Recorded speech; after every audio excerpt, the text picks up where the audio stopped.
दोस्तों आज का टॉपिक हमारा सेक्शन 194 से है। तो इसके बारे में हम लोग आज पूरा डिटेल में जानेंगे कि ये सेक्शन किस कंपनी के ऊपर लागू होता है, इसका लिमिट क्या है, इसका रेट क्या है। अगर आप इस सेक्शन के मुताबिक अपने पार्टनर्स को पेमेंट करते हैं तो आपको अपने बुक्स ऑफ अकाउंट्स में कौन कौन सी एंट्री को पास करनी है और भी बहुत कुछ डिटेल में इस सेक्शन के बारे में जानने वाले हैं। इसलिए दोस्तों पूरी जानकारी के लिए आप हमारे साथ एंड तक जरूर बने रहें। और अगर आप हमारे चैनल पे पहली बार आए तो प्लीज आप हमारे चैनल को सब्सक्राइब जरूर कर ले, क्योंकि मैं हमेशा इस तरह का वीडियोस लेकर के आता रहता हूं। तो चलिए दोस्तों आज हम लोग जानते हैं सेक्शन 194 के बारे में, TDS on payment to partners. इसमें ये नए सेक्शन को इंसर्ट किया गया है। तो ये क्या बोलता है कि अगर कोई भी फर्म अपने पार्टनर्स को एक सर्टेन पेमेंट करती है तो उस पर क्या होने वाला है, shall be liable for TDS deduction. अब उस पर टीडीएस का डिडक्शन क्या हो जाएगा, एप्लीकेबल हो जाएगा। राइट, तो किसके मुताबिक होगा भाई, in accordance with the provisions of section 194। तो ये तो आपको समझ में आ चुका होगा। ये जो सेक्शन है किसके बारे में बात कर रहा है कि हाँ भाई कोई फर्म है वो अपने पार्टनर्स को पेमेंट करती है। पहले क्या हुआ करता था कि उस पर किसी भी तरह का टीडीएस का डिडक्शन नहीं हुआ करता था। राइट, लेकिन अब से क्या होने वाला है कि कोई भी फर्म अगर अपने पार्टनर्स को पेमेंट करती है, अब क्या क्या चीज का पेमेंट करती है हम लोग इसी वीडियो में जानेंगे। राइट है, तो पेमेंट अगर करती है तो ये सेक्शन कहता है कि भाई पेमेंट करने से पहले ही अब आपको उसका टीडीएस काट लेना है। राइट, अब सवाल यहाँ पे ये उठता है कि भाई इसमें कौन कौन से कंपनी को इंक्लूड किया गया है। यहाँ पर तो पूरा डिटेल में तो नहीं है, यहाँ पर सिर्फ यूज किया गया है फर्म के बारे में। तो सवाल ये उठता है क्या इसमें इंडिविजुअल है जिसे हम लोग प्रोप्राइटरशिप फर्म कहते हैं। फर्म के माने कोई कंपनी है, प्राइवेट लिमिटेड कंपनी है या फिर लिमिटेड कंपनी है या पार्टनरशिप कंपनी है या और भी कोई इसमें कंपनी है जिसके के ऊपर यह सेक्शन लागू होता है। राइट, चलिए इसका हम लोग आंसर देखते हैं। तो इसका आंसर बस आपका दो ही है, आपको टेंशन नहीं लेना है। एक इसका है पार्टनरशिप फर्म और दूसरा है आपका एलएलपी फर्म। इसके अलावा चाहे आपका प्राइवेट लिमिटेड हो या लिमिटेड हो या फिर आपका इंडिविजुअल हो, इसमें किसी भी तरह की कंपनी को इंक्लूड नहीं किया गया है। ये जो सेक्शन जो एप्लीकेबल होगा वो सिर्फ और सिर्फ दो ही तरह के कंपनी के ऊपर एप्लीकेबल होने वाला है। एक हो गया आपका पार्टनरशिप फर्म और दूसरा हो गया एलएलपी फर्म। चलिए उसके बाद जो नेक्स्ट क्वेश्चन आता है कि what are the payments covered in section 194। इस सेक्शन के अंतर्गत किस किस टाइप के पेमेंट को कवर्ड किया गया है। सवाल यही होता है ना कि भाई क्या क्या चीज का पेमेंट हम लोग करते हैं। तो देखिए ये सेक्शन बोलता है कि सबसे पहले तो आपका सैलरी का पार्ट हो गया। ठीक है, क्या होता है कि एलएलपी फर्म हो या फिर आपका पार्टनरशिप फर्म हो, अपने पार्टनर्स को क्या देती है भाई, सैलरी देती है। चलिए एक बात तो समझ में आया कि हाँ भाई अगर आप सैलरी देते हैं तो फिर आपका ये सेक्शन उसमें लागू हो जाएगा। अगर सैलरी के नाम पर अगर हम नहीं देते हैं तो क्या देते हैं भाई, रिम्यूनरेशन देते हैं, तो इस पर भी क्या होगा, ये सेक्शन आपका लागू हो जाएगा। इसके अलावा जो कि फर्म होती है यानी कि एलएलपी और पार्टनरशिप फर्म क्या देती है, अपने पार्टनर्स को अगर कमीशन देती है। राइट, तो इसके ऊपर भी क्या होगा, यह सेक्शन आपका लागू हो जाएगा। इसके अलावा क्या है, बोनस। आपको पता है कि कंपनी क्या देती है, एम्प्लॉय को भी अपने बोनस देती है प्लस पार्टनर्स को भी बोनस देती है या दे सकती है। तो इसके ऊपर भी आपका क्या लागू होने वाला है, सेक्शन 194। अब इसके अलावा क्या बच जाता है भाई, इंटरेस्ट।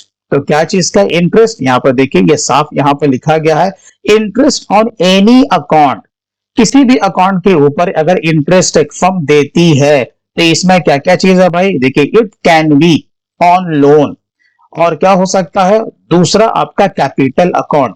जैसे कि आपको पता है कि आपका जो एलएलपी फर्म हो या फिर आपका पार्टनरशिप फर्म हो, राइट, वो क्या हो सकता है कि उसमें कोई भी पार्टनर लोन के तौर पर उसमें कंपनी में पैसा वो लगा सकता है, तो उसके बदले वो क्या लेगा भाई, वो इंटरेस्ट लेगा। तो कंपनी उसे क्या करेगी, इंटरेस्ट तो पे तो करेगी ना, तो वो भी क्या हो जाएगा ना, टैक्सेबल हो जाएगा इस सेक्शन के मुताबिक। राइट, तो अब यहां पर सवाल ये उठता है कि भाई अगर सारे चीज अगर फर्म अपने पार्टनर्स को पे करती है तो क्या होगा, तो सब पे लागू हो जाएगा। राइट है, ऐसा नहीं है कि इसमें से कोई एक, सब पे आपका ये सेक्शन 194 आपका लागू होने वाला है। अब आपके मन में ये भी सवाल हो रहा होगा कि भाई जब सैलरी है तो इस पर तो आपका 192 का सेक्शन यहाँ पर लागू होता है।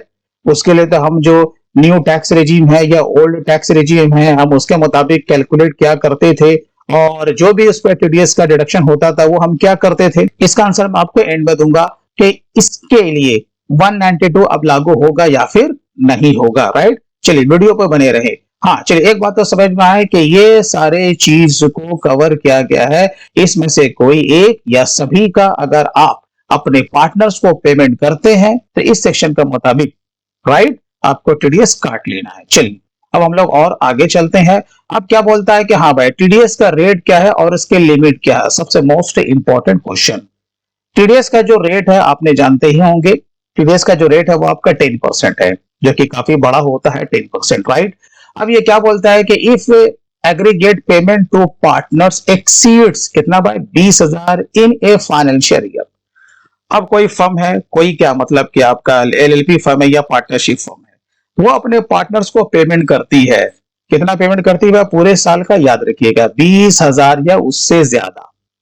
अगर इसका पेमेंट एक्सीड कर गया तो पेमेंट करने से पहले ही उसका 10% का टीडीएस काट लेना है। बहुत सिंपल सी बात है। चलिए अब सवाल ये उठता है कि ये जो 20,000 की जो बात हो रही है, ये किसके बारे में बात हो रहा है, केवल सैलरी के बारे में या केवल जो उसका बोनस है या उसके अलावा जो उसका रिम्यूनरेशन है उसके बारे में बात हो रही है। भाई यहाँ पे लिखा गया एग्रीगेट, सबको जोड़ करके आपको जो यहाँ पर बताया गया है, ये सब कुछ जोड़ करके हो सकता है कि वो सैलरी के तौर पे, मैं आपको एग्जांपल दे रहा हूं कि वो मंथली का 10,000 रुपया लेता है, ठीक है, और बाकी जो इसका रिम्यूनरेशन है ये कुछ नहीं लेता है, कमीशन कुछ नहीं लेता है, बोनस भी कुछ नहीं। हाँ लेकिन इंटरेस्ट के तौर पे अगर मान के चलो कि वो 1,000 रुपया लेता है तो मंथली इसका यहाँ पे कितना हो गया भाई 11,000 हो गया। अब 11,000 को आप 12 से मल्टीप्लाई कर दो, तो 12 से अगर आप इसको अगर मल्टीप्लाई करते हैं तो आप जोड़ लें कितना हो गया, 1,20,000 से तो ऊपर ऐसे ही हो जाता है। तो ये जो लिमिट जो दिया गया है ना, ये जो लिमिट दिया गया है 20,000 पूरे साल के लिए दिया गया है। तो बहुत ही सिंपल सी बात है। चलिए अब यहाँ सवाल ये उठता है कि when to deduct TDS under section 194T, इस सेक्शन के मुताबिक कि कभी हम टीडीएस का डिडक्शन कर सकते हैं।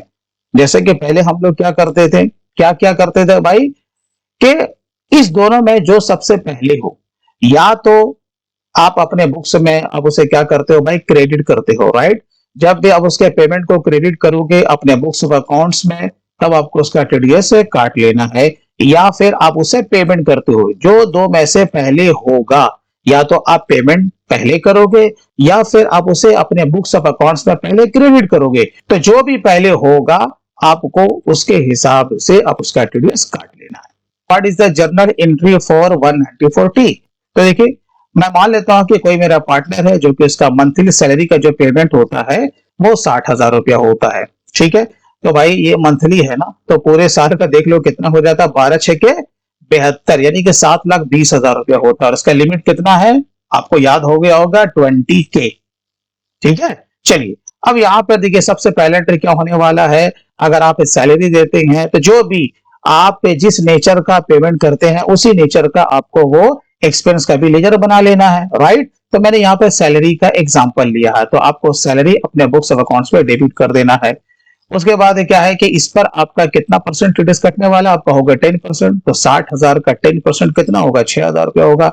आपको एक मास्टर को क्रिएट कर देना है टीडीएस 194T, राइट। तो ये आपका चला गया 6,000 रुपया, और बाकी क्या होगा आपके पार्टनर्स के कैपिटल में चला जाएगा 54,000 रुपया, ठीक है। दूसरा क्या होगा, इसका जो भी ड्यू डेट होगा टीडीएस का पेमेंट करने का, बस आपको जब भी आप उसका पेमेंट करोगे तो ये जो लायबिलिटी यहाँ पर जो खड़ी हुई थी हम पर क्या था, ये तो पेबल है ना, ये तो गवर्नमेंट का पैसा है। जब भी आप इसका पेमेंट करोगे अपने बुक्स में ये एंट्री ले लोगे, टीडीएस 194T अकाउंट आपका डेबिट हो जाएगा, और जिस बैंक से आप इसका पेमेंट करोगे वो आपका क्रेडिट हो जाएगा। अब बात होती है कि भाई हमने जो इसे क्रेडिट किया है वो पार्टनर्स को पैसा देंगे कि नहीं, ऑफ कोर्स देंगे ना। वो जब भी लेगा तो हम क्या करेंगे, पार्टनर्स कैपिटल को हम डेबिट कर देंगे और बैंक अकाउंट को हम क्या कर देंगे, क्रेडिट कर देंगे। तो ये हमारे बुक्स में एंट्री आने वाली है। चलिए अब इसके बाद हम लोग आगे चलते हैं। सबसे मोस्ट इंपॉर्टेंट भाई ये कब से लागू होने जा रहा है, तो इसका आंसर है the TDS will be applicable under section 194T from 1 April 2025. Will TDS be applicable on interest payment made to partners? अभी जैसे कि मैंने आपको बताया कि आपका चाहे वो सैलरी हो या बोनस हो, इसके अलावा अगर इंटरेस्ट भी आप पे करते हैं तो वो भी उसमें इंक्लूड हो जाएगा। इसके ऊपर भी आपका ये सेक्शन लागू होता है। ठीक है, चलिए अब सवाल ये उठता है कि हाँ भाई, क्या इस पर आपका सेक्शन 192 आपका एप्लीकेबल होगा? तो अकलमंद के लिए इशारा काफी है कि जबकि ये सेक्शन आपका आ चुका है तो इस सेक्शन का अब आपका कोई काम ही नहीं है। ठीक है ना, तो 192 अब इस पे लागू अब नहीं होगा। अगर कोई पार्टनरशिप फर्म है या कोई एलएलपी फर्म है, अपने पार्टनर्स को पेमेंट करती है, जिसका कि लिमिट कितना दिया गया है भाई 20,000, 20,000 से ज्यादा फाइनेंशियल ईयर में अगर पेमेंट करेगी तो पेमेंट करने से पहले ही उसका टीडीएस काट लेगी। तो दोस्तों, मैं उम्मीद करता हूं कि आपने इस वीडियो के माध्यम से ये सीख लिया होगा कि सेक्शन 194T के ऊपर आपको किस तरीके से काम करना है। दोस्तों, अगर वीडियो अच्छा लगा हो तो कम से कम अभी से लाइक जरूर कीजिएगा, और इसी तरीके से अगर आप अकाउंट्स या टैक्सेशन, टैली, एक्सेल के बारे में पूरा डिटेल में अगर आप मुझसे सीखना चाहते हैं तो आप हमारे ऑनलाइन कोर्स को भी ज्वाइन कर सकते हैं। तो चलिए दोस्तों, फिर मिलते हैं किसी दिन किसी और नए टॉपिक के साथ। तब तक के लिए take care and bye bye.